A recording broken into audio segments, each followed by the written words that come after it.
pertinent or relevant for you this semester. Uh, the first one is called The Story of Philosophy by Will Durant. This is a wonderful primer.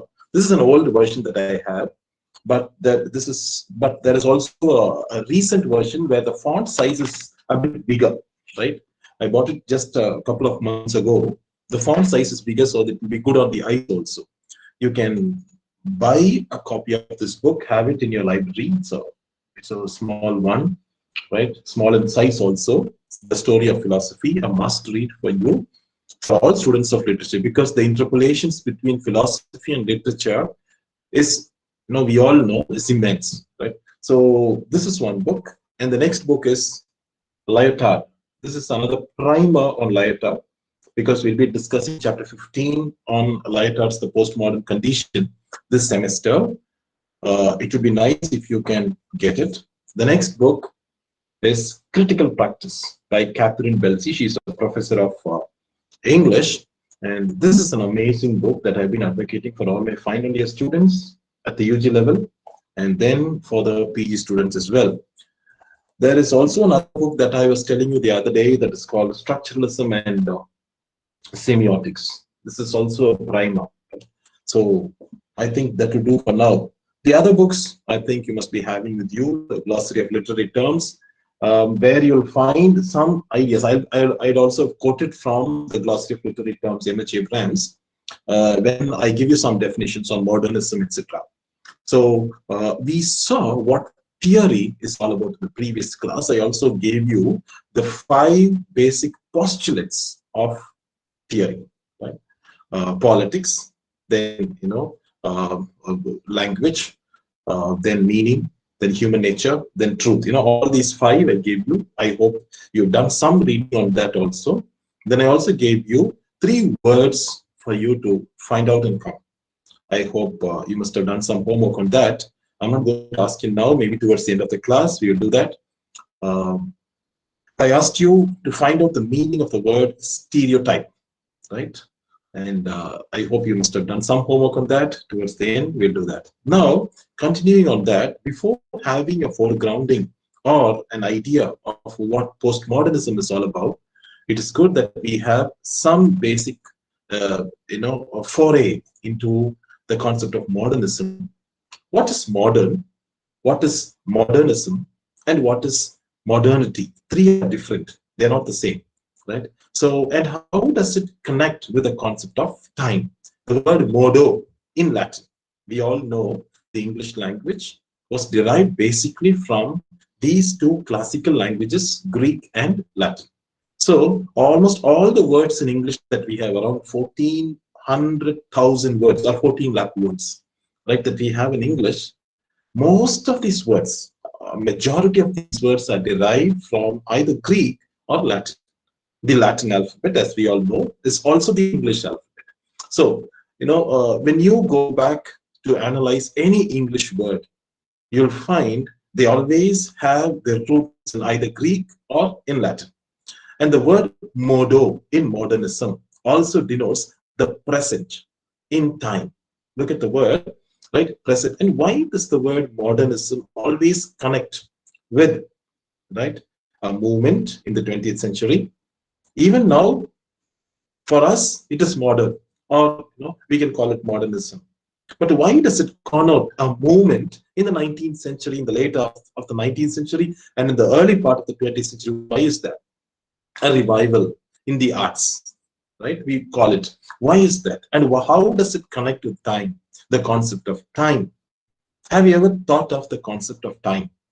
Have you ever, tried to give a definition, a working definition at least, of the concept of time? Right? If I ask you a very simple question, what is time? How will you give an answer? Don't tell me, sir, the time now is 11:50 a.m. I'm not asking you about what the time is now. What the time is now? No, I'm asking you, what is time? Like I ask you, what is love? Sir, Yes. is so I think time is a point of reference from what are the things that are happening around us in the physical world. Good, good, very good. A point of reference, right, from what is happening in the physical world, a point of reference. Good, okay. Anything else? Anybody else? What's time? So, Yes. so if you look at it philosophically, time is an abstraction. Mhm. Technically, whatever definition you can give to time, it's not going to be absolute because time itself is absolute. So it's a very abstract thing, but it's a very powerful abstraction that has enslaved everybody. An abstraction that has enslaved the concrete, basically. Good, very good. Our T.S. Eliot almost says something similar to that in his Burnt Norton, right, where he talks about time as something connected with the abstract. Good, very good. Anybody else?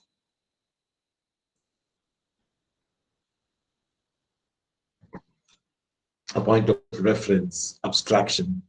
Have you ever thought of time this way, the way we are discussing right now?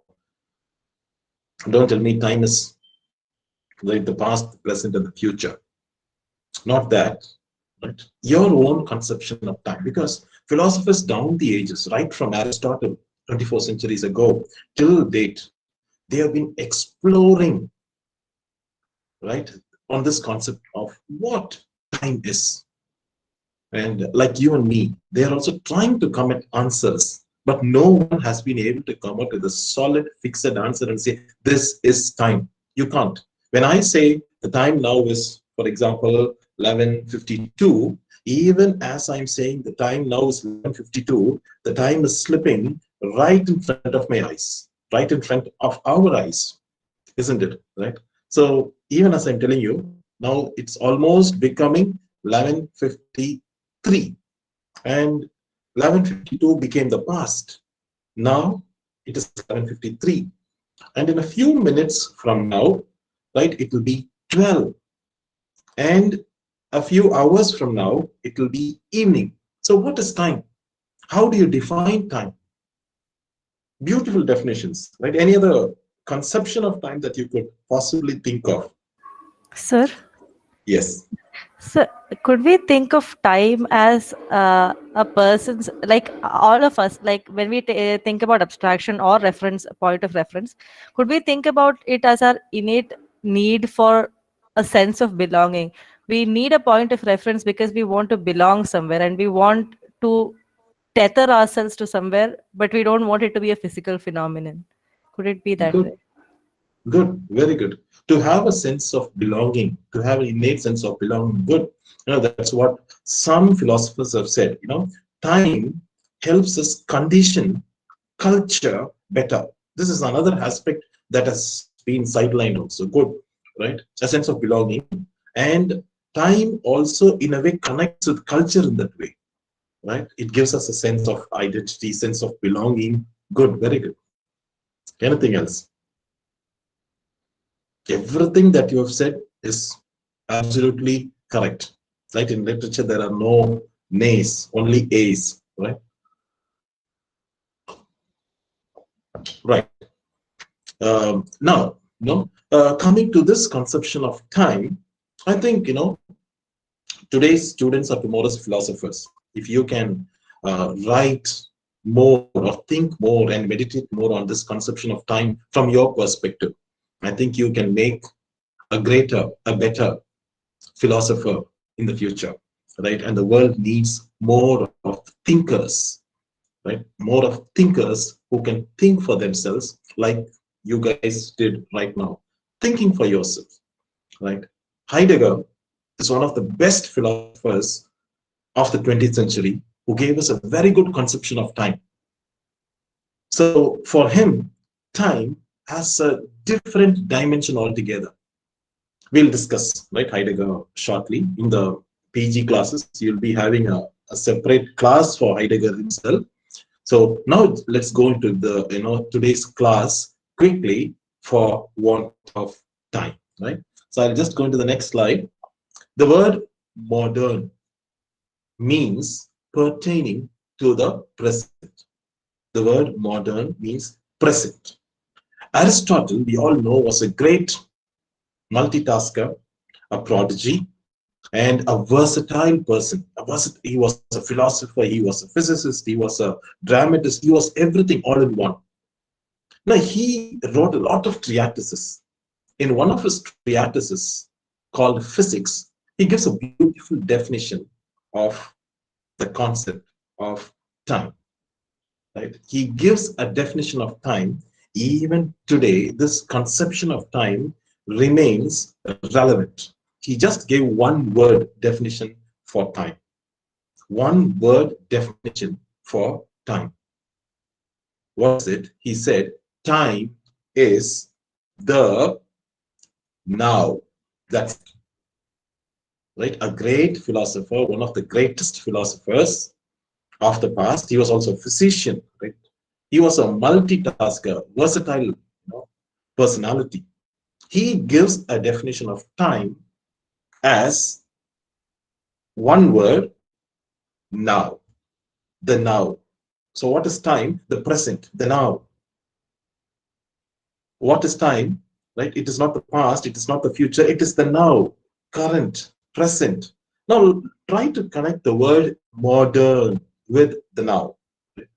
So modern comes from the Latin modo. Please, these are not things for your classes.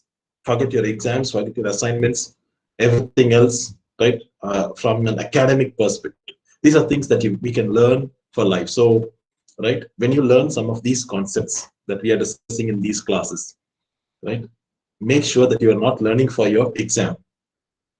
This is something for your life. So, modo means the present, pertaining to the present, and the now, right? Now, let's come to the definition of the term modernism. The word modern, I told you, means pertaining to the present or the now, pertaining to the present or connecting or relating to the present. But that's different from modernism. What is modernism? Right? New and distinctive features. This is I have taken from M.H. Abrams. This book, I bought it in the year 2002, an older edition. So new and distinctive features in the subjects, forms, concepts, and styles of literature and the other arts. New. Who gave us this beautiful quote that heralds modernism, that sums up the spirit of modernism, the zeitgeist? Who gave us this quote? Make it new. Who said that? Anyone? Someone, a great. Ezra Pound. That's right. Yes, good. Right. Ezra Pound gave us this, right, dictum. Make it new. Just make it new. That means, right, make it different. Break away from tradition. Come out with your individual talent. What T.S. Eliot in his 1919 very famous essay advocates tradition and the individual talent. Break away from tradition. Make it new. So, you find the definition here, new and distinctive features in the subjects, new and distinctive, unique features in the subjects, subject matter, the form, then the concepts, and the styles of literatures and the other arts, right? Especially in the later 19th and the early 20th century. So how did this happen?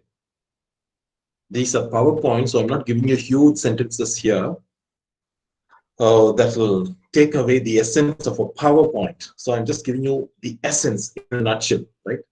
Why was it, why did it materialize? How did it happen? The modernist movement, right? We should thank a lot of these great thinkers of the late 19th and the early 20th centuries: Charles Dickens, Charles Darwin, Karl Marx, Nietzsche, Sigmund Freud, and Albert Einstein, to name a few. I can't put everyone here, so they are just representative of their era or age, right? Why Charles Dickens? Charles Dickens alludes a lot to time. In most of his novels, you'll find the time concept recurring again and again. In one of his, Yeah, this is the opening line of, you all know the opening line of the famous novel. What's that novel? 1859. Tale of Two Cities. Tale of Tale of Two Two Cities. That's right. Right? Good. A Tale of Two Cities. Right? It was the best of times. It was the worst of times. It was the age of wisdom. It was the age of foolishness. It was the epoch of belief. Epoch again connects to time. It was the epoch of incredulity. Times, best and the worst. Best for one section of the society and worst for another section of society. Age of wisdom for the elite, right? For those who had access to knowledge, to wisdom.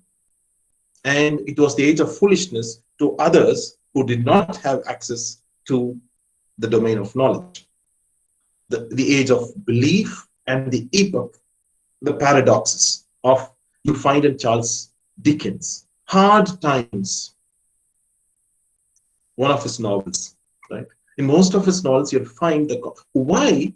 Because time was connected for the first time with money. The Industrial Revolution and its aftermath made time to be quantified as a commodity. So 1 hour I'm taking class for you. For this, I am paid. 1 hour you are listening to my class. For this, you pay, isn't it? For a 3-year duration of your PG, UG classes, you pay for it. 3-year duration. Next year, you can't necessarily come and say, sir, I want to sit in my UG class. No, your duration is over. Just 3-year period of undergraduation time, right? After that, you go for a PG, not just UG again, right? So the concept of time is commodified after the Industrial Revolution happened, when now every second mattered. The same year, 1859, right? Charles Darwin gave us a beautiful book. I'm sorry. Yeah. Charles Darwin gave us this book on the origin of species, right? How species evolve over time, again, right? The time concept, the survival of the fittest, again connecting to time. The same year, 1859, Big Ben, we all know the great clock, right? I think I've given it here. Yeah. At the north end of the Palace of Westminster, you find Big Ben. All famous towers, all famous minarets will always sport a clock. Why was that? Because time became of pivotal importance to every section of society from then on, up to the Industrial Revolution. The 8:15 a.m. Train, the 8:20 a.m. train, if you miss it, that's it. Some people, frustrated if they miss a train, isn't it? After that, the next train comes only 30 minutes later. So time, everywhere you go, right? We venerate time, Kala, right? Time is venerated. Why? Because time become a commodity, a precious commodity, right? Just, yeah. Then Karl Marx and his very close friend, Friedrich Engels, that he also connected in his 1845 book, right? The condition of the working class in England. I think I gave it here. Yeah. In this particular work, Friedrich Engels, a very close friend of Karl Marx, tries to talk about time and money that run concurrently. Every minute of a time, he says, can be monetized. Like every minute, they say about Bill Gates, no? Every second for him is worth this much of dollars, right? Time and money run concurrently. So if the working class in England suffer bodily harm, they won't necessarily worry or cry. Somatic. Somatic means bodily harm, corporal. They won't necessarily worry about it as much as they would do if they suffer a financial loss. For example, right, a person loses, right, in our currency, right, to relate better, right? In our currency, if a person loses 10 lakh rupees, they would rather try to commit suicide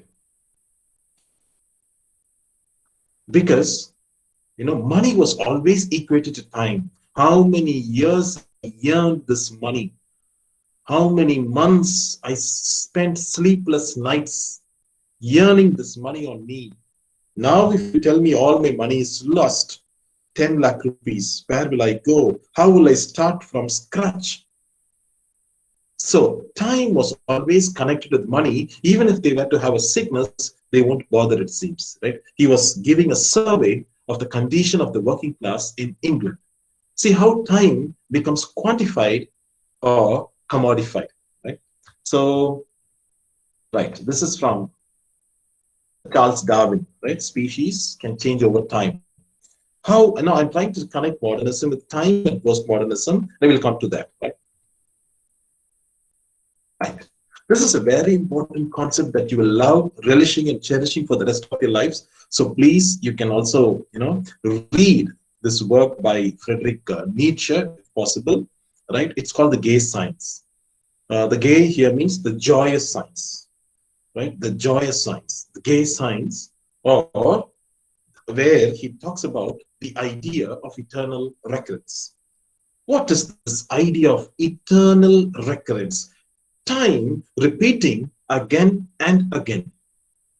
You must have seen the movie The Truman Show.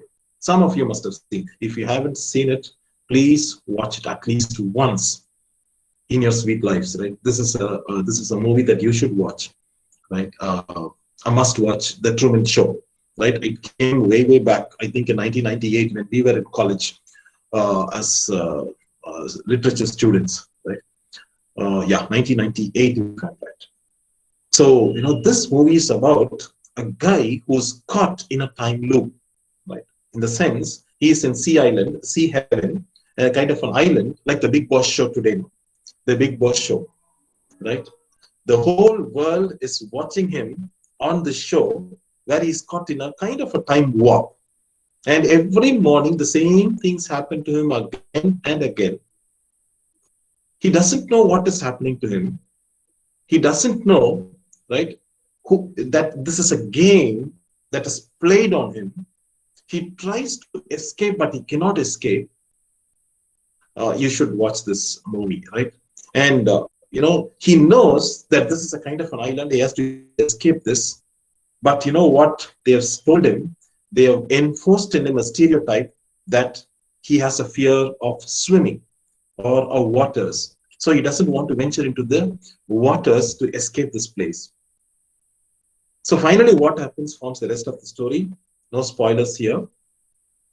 Almost on the same lines, Nietzsche was one of the first to give us this doctrine of eternal recurrence. What is eternal recurrence? He just asks, right, in one of his aphorisms, 341, if I'm right, he asked this question. What if, it's like someone asking you this question, someone asking me this question. What if some day or night a demon were to steal after you into your loneliest loneliness, where you're all alone in your room, right, reading something. Suddenly a demon appears in front of your eyes and says, hey, look at this. This life as you now live it and have lived it, you will have to live it once more and innumerable times more. Every day it has to come again and again and again. Imagine, right? He says, a demon comes up to you and says, the life that you are living it right now, the life that you have lived the past 18 or 19 years, right? You will have to live once more daily, again and again. Morning, you'll have to wake up, maybe 6:30 or 6 or 5 o'clock, and then brush your teeth, right? And do all the rituals that you do in the morning, and then have your breakfast, and then go to college or do your work, afternoon have lunch, night have dinner, go to sleep. The next morning again, the sun also rises in the east, and you also brush your teeth, you wake up, brush your teeth, do all your chores, your rituals, and then in the afternoon, like as usual, after breakfast, you have your lunch and your dinner, go back to sleep. The next morning, the same thing happens. Oh gosh, how long? How long? Eternal recurrence, right? The concept of time as an eternally recurring event that comes again and again. Won't you feel so frustrated? Don't I have a deliverance from this time loop? You must have watched another movie, The Groundhog Day, another wonderful movie where the main character, the lead character, is caught in a kind of a. I mistook him once for Tom Hanks, but he isn't Tom Hanks. He's another lead character. I forgot his name now. So, here this guy again is caught in a time loop. Every morning, the same thing happens. You need some patience to watch it, but it gives you such valuable lessons for life, right? Call it existential angst or existential crises that he goes through. Every day, the same thing happens to you, right? Like in the Groundhog Day or in the Truman Show. What will you do? Will you succumb to the whims and fancies of this eternal recurrence? When a demon comes to you and says, see, this is what is going to happen. Every day is going to be the same. Morning, you wake up, do this and that. Breakfast, till afternoon, you do some work. Lunch, then evening, you have some chai or coffee. Then night dinner, go to sleep. The same cot, the same bed, the same bed sheets, the bedspreads, the same air conditioner. Won't you find it so stifling? He asks. Stifling, kind of claustrophobic.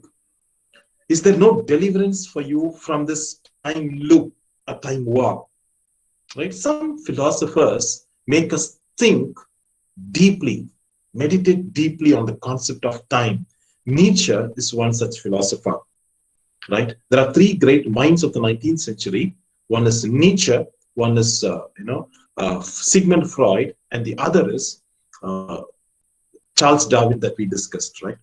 Whom we discussed. This apart, there are also a whole lot of other theorists, right? Philosophers, pragmatists, Karl Marx is there, Engels is there, others. But these three have given us some points to think about from a philosophical perspective, not from the materialistic perspective that Karl Marx asks us to do, historical materialism, dialectical materialism. No. This is something, if you think about that, what will you do? See the last line. Would you not throw yourself down and gnash your teeth and curse the demon who spoke thus? When you feel that you are caught in a time loop, right? Something that recurs again and again. Look at this. This is in the year 1882, if I'm right, he wrote it. The next year, I think he must have started writing on Thus Spoke Zarathustra, a philosophical novel. I have it with me, right? It's a book that it's a kind of a blasphemy, right? For followers of any sane religion, right? It says God is dead, the concept of God. And who killed him? You killed him. We killed him, right? Again, right? Till the 19th century, you didn't have crisis on three, important fronts, important areas. One is the concept of the real, right? You just have this in mind, right?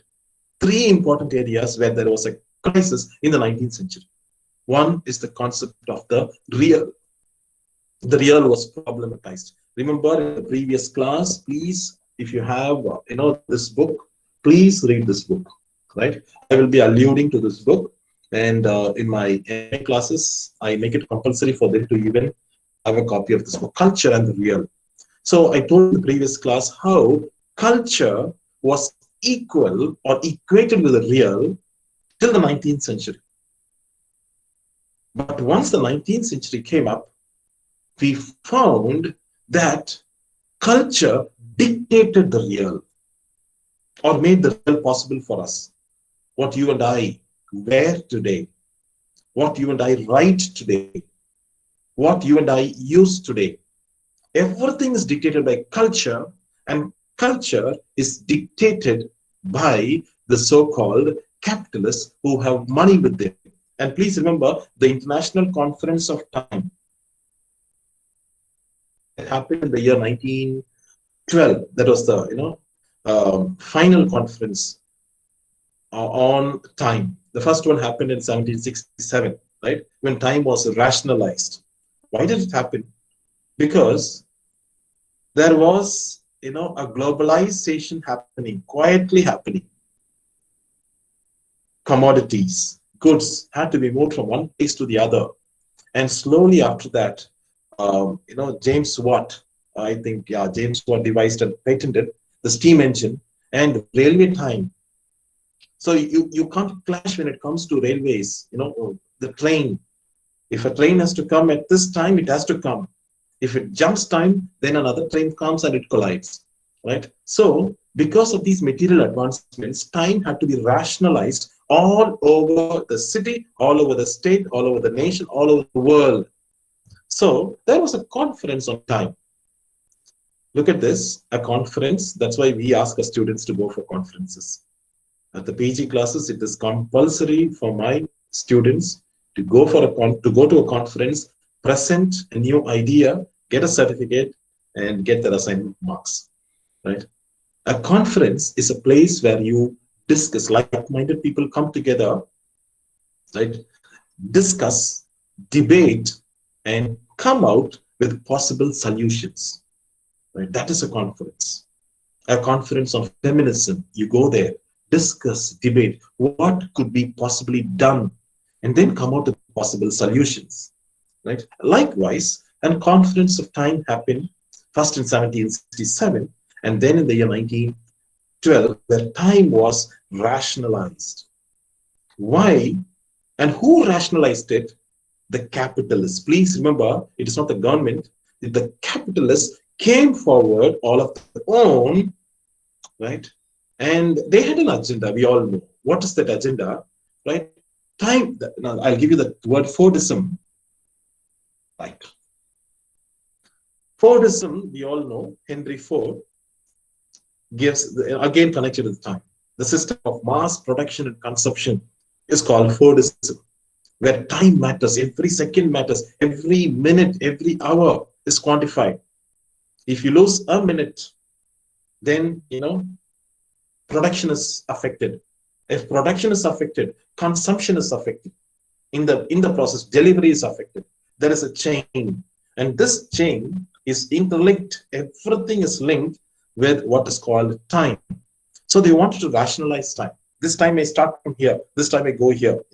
We use diaries every day because we want to quantify time. Fordism, a very popular concept in the beginning of the 20th century. In 1912, they rationalized time. Why? Like one of you said, time here equates with culture, and culture equates with the real. When you go to a shop to buy a toothpaste, just imagine, you go to a shop, a grocery store, a departmental store to buy a toothpaste. Will you go to the grocer and ask her, ma'am, I need a toothpaste? Will you say that? Or will you say, ma'am, I need a Colgate? If you have said toothpaste, right, that means you have not been intoxicated by the world of advertisements or the mass, commercialization, the crass materialization around you. But if you have asked that person, give me a Colgate salt toothpaste, that means we and I are products of a culture that privileges one over the other. There are a whole lot of other products that are equally and more powerful sometimes than these tubes that we get on the market, like Colgate or what's that, Close-Up or Sensodyne or whatever. But we have sidelined them all. Why? Because we have been indoctrinated into a culture. Culture becomes an industry, and the culture dictates terms for you and me. So when we go to a shop to buy ourselves clothes, we won't ask for, give me some shirt or give me some churidar. No. Give me some sari. I'll buy a sari. Oh, good, very good. No. We will ask for a particular brand, a watch, a particular brand. Why? Again, the culture that you and I inhabit is dictated to us by a very powerful lobby. For them, time matters, right? That's what, that's this International Conference of Time about, right? I'm sorry, yeah. The gay signs, you should just, read the gay signs. And after that, right, in the year 1921, I'm quickly going through it because in 1889, I think, yeah, the time machine happened by H.G. Wells, where again, he criticizes or satirizes society using the concept of a time machine, right? And after that, also the concept of time gets a lot of prominence. I'm not going to that because of lack of time again, right? So time is running. We say no time. Clocks run. We say, right? We don't say no clocks walk or clocks take a stroll. No, right? Time flies. Clocks run. Right? We value the printer. When we were students, we didn't have printers the way we have today, right? We used to write down from what the teacher tells in class. We used to write down. No internet, not much of the computers. No internet, or the Google wasn't there, or Yahoo was there. Yes, Yahoo was there, but not much of internet. No information. The way we have a surplus of information today. How beautifully Lyotard has prophesied in 1978 in the postmodern condition that would he have thought that 40 years from when he wrote this, the postmodern condition, would he have thought that data would be valued than even a person? Today, we don't value a person as much as we value data, right? Who gave us this prophecy, right? Lyotard. So, time matters for us. In the 1921, I'll just skip and go to 1921, where we have discussed one more person here, Albert Einstein, right?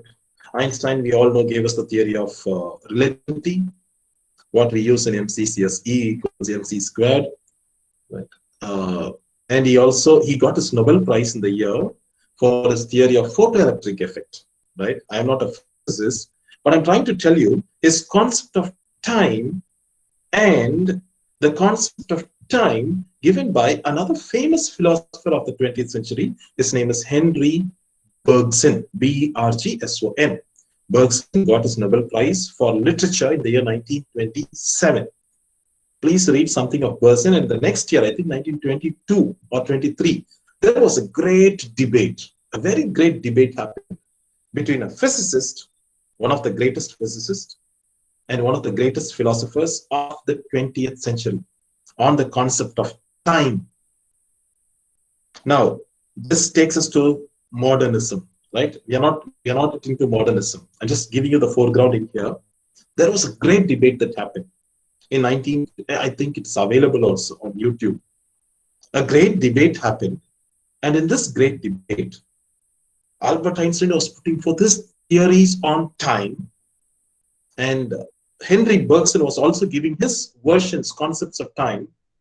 Although Albert Einstein was convincing to a majority, but Henry Bergson stole the hearts of everyone. You know why? Because his theory of time was something different, not from a scientist's viewpoint.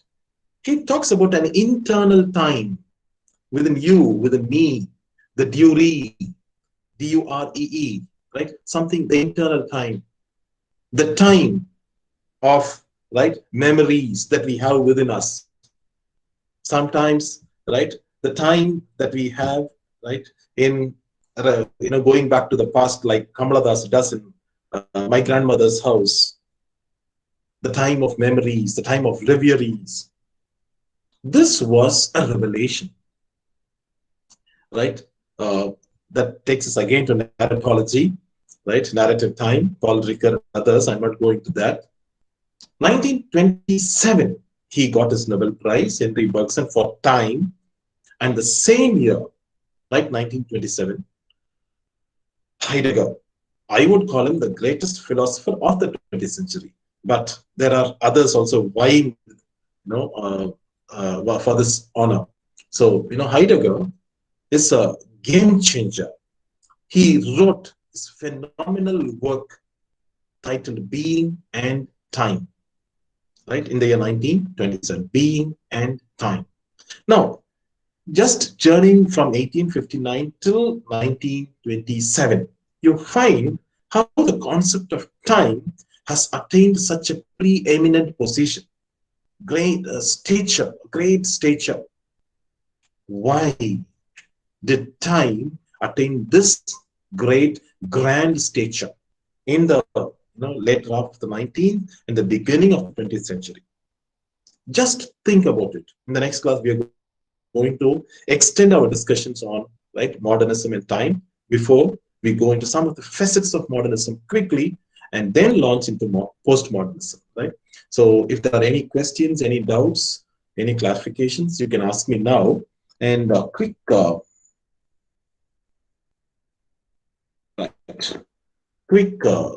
glimpse into the great thinkers. Just have them in mind. You can take a screenshot if you want. Read through their works, some of their works if you come across them, and then some of the movements also in art, right? Artistic trends that help in modernism. These are the thinkers who help in modernism, right?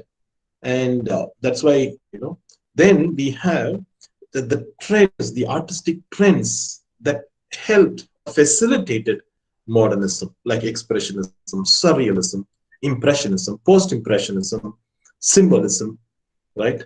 And the next line, right, I have taken that line from Emma Abrams, right? He gave it in a different way, which violated representational conventions, right? A beautiful phrase, violated representational. He says conventional representations have been violated, right? Representational conventions. See the word, right? From this book, I've taken it. So just think about it. And in the next class, right, when you come back, you should ask me some questions related to modernism and time, some of these philosophers also. You can, read them if you want before we connect in our next class. I think tomorrow's a holiday. Have a happy weekend. Thank you. Thank you, sir. Thank you, sir. Thank Welcome. you, sir. Yes, sir. Thank you, sir. Welcome. Thank you, sir. You're welcome. Thank you, sir.